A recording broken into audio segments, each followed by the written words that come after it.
안녕하세요. 성부와 성자와 성령의 이름으로 말씀을 전합니다. 네, 오늘 본문은 로마서 4장 1절에서 8절입니다. 네, 지난 시간에 로마서 3장 31절 한 절로 말씀을 전했는데요.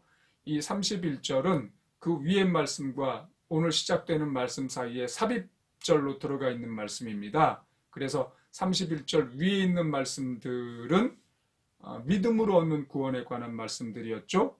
사도 바울이 오늘 본문에서 계속해서 그 믿음으로 얻는 구원을 논증합니다. 자, 그 논증을 위해서 아브라함을 인용합니다. 4장 1절에 우리 유대 민족의 조상인 아브라함만 해도 믿음으로 구원받는 이 문제로 어떤 경험을 하였습니까? 과연 그가 선한 일을 했기 때문입니까? 그렇지 않다는 말이죠. 성경에 여호와께서는 이렇게 믿는 아브라함을 흐뭇하게 생각하시고 그를 인정해 주셨다고 기록되어 있는 것입니다. 네, 지금 창세기 15장 말씀을 인용한 건데요. 하나님께서 창세기 12장에서 아브라함에게 나타나서 비전을 주시죠. 그리고 나서 15장에 두 번째 나타나셨는데 그때 나타나셔서 내가 너에게 큰 상을 주겠다. 그러니까 아브라함이 아니 하나님 제가 큰 상을 받아서 무슨 소용이 있습니까? 자식도 없는데 제 종 엘리에셀에게 재산을 물려주게 됐습니다. 이렇게 말하니까 하나님이 너는 너의 몸에서 태어난 자손에게 재산을 물려줄 거다. 이렇게 말씀하시고 아브라함을 데리고 밖으로 나가셔서 저 하늘을 봐라. 저 수많은 별들처럼 너희 자손들이 저렇게 많을 것이다. 이렇게 말씀하시니까 아브라함이 그걸 믿은 거예요.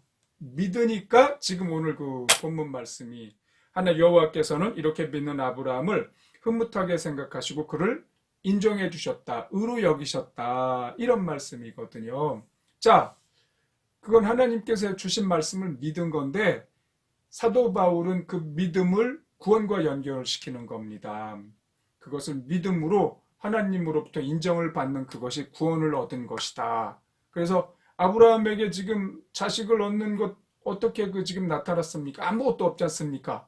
네, 나이는 너무 많아서 늙었고 자식이 정말 생길까 의심갈 수밖에 없는 상황인데 믿었다는 말이죠. 그리고 자기 후손들이 그렇게 많은 것을 자기가 생전에 볼 수 있겠습니까? 볼 수 없겠죠. 근데 그걸 또 믿은 거예요. 그래서 하나님께서 이것을 의로 여겼는데 이것이 구원을 얻는 믿음이었다고 사도 바울은 지금 해석을 하는 겁니다. 비록 죄인일지라도 하나님의 진노로부터 자기들을 구원하여 주실 분은 오직 그리스도뿐이심을 믿을 때 하나님께서는 그들을 올바른 사람으로 인정해 주십니다. 예, 우리가 계속 예수님을 통해서 우리가 구원을 받는다는 것에 말씀을 했는데 사도 바울이 한 번 더 얘기를 하고요. 6절에서 다윗의 시를 한번 인용을 합니다. 다윗은 구원받을 자격이 없는 죄인이 하나님께 죄 없는 자라고 선언받는 행복을 이렇게 말하고 있습니다. 얼마나 복되랴. 허물을 용서받은 이들은, 죄지었으나 다시 가리움을 받은 이들은 얼마나 복되랴. 마음이 간사하지 않고 여호와께서 죄를 묻지 않는 이들은. 네, 우리가 이런 사람들이지 않습니까? 예수님을 믿음으로 우리에게 원죄에 대해서 묻지 않으십니다. 용서해 주셨습니다.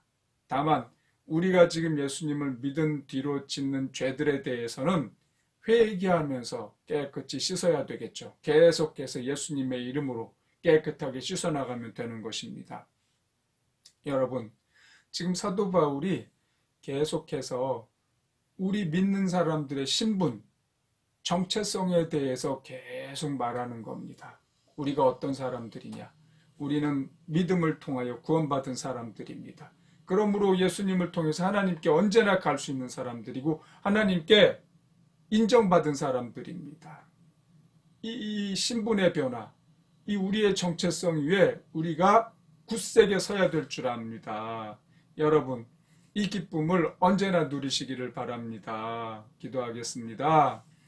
하나님 아버지, 우리를 구원하셔서 신분을 바꿔주시고 하나님의 아들, 딸이라는 정체성을 허락하시니 감사드립니다. 이 하나님의 아들 정체성, 딸이라는 정체성에 굳게 서게 해주소서. 예수님의 이름으로 기도합니다. 아멘.